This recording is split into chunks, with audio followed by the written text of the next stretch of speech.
بسم اللہ الرحمن الرحیم۔ السلام علیکم ورحمۃ اللہ وبرکاتہ۔ ناظرین، غار حرا کے سانپ کا ایسا واقعہ، ایسی حقیقت جو شاید کسی نے آپ کو سنائی ہو۔ وہ سانپ کون تھا اور حضرت عیسیٰ علیہ السلام سے اس کا کیا تعلق تھا، اور وہ غار حرا میں کیوں بیٹھا تھا، یہ سارا مکمل واقعہ جانیں گے آج کی اس ویڈیو میں، لہٰذا ویڈیو کو آخر تک دیکھیے گا۔ حضرت عیسیٰ علیہ السلام کے 12 حواری تھے۔ ان 12 حواریوں نے جب تورات میں اور انجیل میں آپ صلی اللہ علیہ وآلہ وسلم کی تعریف کو پڑھا کہ وہ ایسے نبی ہیں جن کا اتنا بڑا رتبہ ہے، جب انہوں نے نبی پاک صلی اللہ علیہ وآلہ وسلم کی اتنی تعریف سنی تو ان حواریوں میں سے ایک حواری کے دل میں آپ صلی اللہ علیہ وآلہ وسلم سے ملاقات کی خواہش پیدا ہوئی، اور آپ صلی اللہ علیہ وآلہ وسلم کے ہاتھ پہ ہاتھ رکھ کر بیعت ہونے کی خواہش جاگی۔ تو اس نے حضرت عیسیٰ علیہ السلام سے التجا کی کہ میں آپ صلی اللہ علیہ وآلہ وسلم کو دیکھنا چاہتا ہوں اور آپ کے ہاتھ پہ بیعت کرنا چاہتا ہوں۔ تو حضرت عیسیٰ علیہ السلام نے صاف منع کر دیا کہ اللہ پاک نے انسان کی زندگی تھوڑی رکھی ہے، ایسا ناممکن ہے۔ جب اس حواری نے بہت اصرار کیا تو حضرت عیسیٰ علیہ السلام نے اللہ تعالیٰ سے عرض کیا، تو اللہ تعالیٰ نے فرمایا، اے عیسیٰ، تم اپنے اس حواری سے کہو، انسانی حالت میں تم اللہ کے نبی حضرت محمد صلی اللہ علیہ وآلہ وسلم کا دیدار نہیں کر سکتے ہو، ہاں البتہ تم کسی اور شکل میں متشکل ہو جاؤ تو ہو سکتا ہے اللہ کے رسول اللہ صلی اللہ علیہ وآلہ وسلم کا دیدار بھی ہو، اور آپ صلی اللہ علیہ وآلہ وسلم کے ہاتھ پہ ہاتھ رکھ کر حلقہ بخوش اسلام بھی ہو۔ تو حضرت عیسیٰ علیہ السلام نے حضرت شمعون نام کے حواری سے کہا، تو انہوں نے عرض کیا، اے روح اللہ، میں اس بات کو پسند کرتا ہوں کہ اللہ کے نبی صلی اللہ علیہ وآلہ وسلم اور میری ملاقات ہو، چاہے کسی اور شکل میں تبدیل ہونا پڑے، مجھے یہ بات منظور ہے۔ تو اس وقت اس نے حضرت عیسیٰ علیہ السلام سے کہا کہ میں کون سی شکل اختیار کروں؟ تو حضرت عیسیٰ علیہ السلام نے کہا، سانپ کی شکل اختیار کرو۔ روایت میں آتا ہے اسی وقت وہ حواری انسان کے بجائے سانپ بن گیا۔ حضرت عیسیٰ علیہ السلام نے ان سے فرمایا کہ 600 سال کے بعد سرکار دو عالم صلی اللہ علیہ وآلہ وسلم 571 عیسوی پیر کے دن 22 اپریل 4:30 صبح صادق مکہ مکرمہ میں حضرت آمنہ رضی اللہ تعالیٰ عنہ کے مکان میں پیدا ہوں گے۔ 40 سال 6 ماہ 10 دن میں اللہ تبارک و تعالیٰ انہیں خلوت نبوت سے سرفراز فرمائیں گے، اور 13 سال تک مکی دور میں تعلیم و تبلیغ کا کام کریں گے۔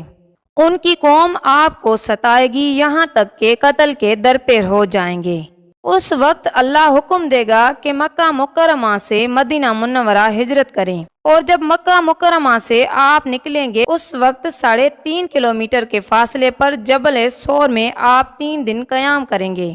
اب وہ حواری سانپ کی شکل اختیار کر کر بیت اللحم سے مکہ مکرمہ کی طرف نکلا، اور نکل کر جبل سور میں آ کر بیٹھ گیا، اور لکھا ہے کہ اس سانپ نے 71 سوراخ کیے کہ اگر اس سوراخ کو بند کر دیا جائے تو دوسرے سوراخ سے اللہ کے نبی صلی اللہ علیہ وآلہ وسلم کا دیدار ہو سکے، اگر دوسرے کو بند کیا جائے تو تیسرے، چوتھے، 5ویں سے اللہ کے نبی صلی اللہ علیہ وآلہ وسلم کو دیکھوں۔ الغرض جب آپ صلی اللہ علیہ وآلہ وسلم کی بیعت ہوئی اور آپ کو خلوت نبوت سے سرفراز کیا گیا، 13 سال تک اللہ کے نبی نے مکہ مکرمہ میں دین کی تبلیغ کا فریضہ انجام دیا، اور وہاں آپ صلی اللہ علیہ وآلہ وسلم کو طرح طرح کی تکلیفیں اور ایذا دیے گئے، یہاں تک کہ آپ کو جلا وطن ہونے پر مجبور کر دیا، اور آپ کو ہجرت کا حکم ہوا، اور اللہ کے نبی صلی اللہ علیہ وآلہ وسلم حضرت ابو بکر صدیق اکبر رضی اللہ عنہ کے مکان پر پہنچے اور فرمایا، اللہ تعالیٰ نے ہمیں حکم دیا ہے۔ حضرت ابو بکر رضی اللہ تعالیٰ عنہ نے عامر بن بحیرہ جو آپ کے غلام تھے ان کو بلایا، ان کے جو اونٹ ہیں وہ لائے گئے، اور فرمایا، یا رسول اللہ، ان اونٹوں میں جو اونٹ آپ کو پسند ہے آپ لے لیجئے۔ اللہ کے نبی نے ایک اونٹ کا انتخاب کیا اور پیسے دینے چاہے تو ابو بکر رضی اللہ تعالیٰ عنہ نے فرمایا، میں بھی اور میرا مال بھی سب آپ کا ہے یا رسول اللہ۔ اور پھر اللہ کے نبی صلی اللہ علیہ وآلہ وسلم اور حضرت ابو بکر رضی اللہ تعالیٰ عنہ مکہ مکرمہ سے جیسے ہی ہجرت کے لیے نکلے، مکہ مکرمہ میں ایک پہاڑ ہے، اللہ تعالیٰ نے مکہ مکرمہ میں 60,000 پہاڑ اتارے، پر احادیث میں لکھا ہے کہ سب سے پہلا پہاڑ جو دنیا میں اتارا گیا وہ جبل ابو عبیس ہے، حرم پاک کے بالکل سامنے۔ اللہ کے نبی صلی اللہ علیہ وآلہ وسلم کوہ شبین پہنچے اور کہا، اے شبین تو مجھے اپنے اندر روح پوش کر دے۔ تو اس نے کہا، یا رسول اللہ میں آپ کو چھپا نہیں سکتا، آپ کسی اور غار کا انتخاب کیجئے۔ تو اللہ کے نبی صلی اللہ علیہ وآلہ وسلم نے کہا، اے شبین کیا بات ہے، تو میری اس بات کو کیوں نہیں قبول کرتا؟ اس نے کہا کہ یا رسول اللہ صلی اللہ علیہ وآلہ وسلم، آپ اگر میرے اندر چھپ جائیں اور مشرکین مکہ شبین سے آپ کو نکالیں اور خدا نخواستہ قتل کر دیں تو یا رسول اللہ کل قیامت کے دن اللہ تبارک و تعالی مجھ سے پوچھیں گے، شبین تم سے اتنا بھی نہ ہو سکا کہ تو میرے رسول محمد صلی اللہ علیہ وآلہ وسلم کی حفاظت کر سکتے، تو کہیں اس کی وجہ سے اللہ تعالیٰ مجھے جہنم میں نہ ڈال دیں۔ یا رسول اللہ صلی اللہ علیہ وآلہ وسلم آپ کسی اور غار کا انتخاب کیجئے۔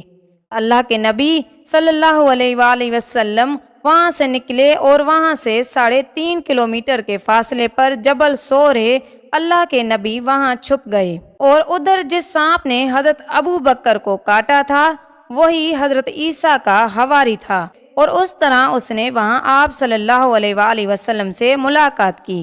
ناظرین، امید کرتی ہوں ہماری آج کی ویڈیو آپ کو پسند آئے گی۔ جزاک اللہ۔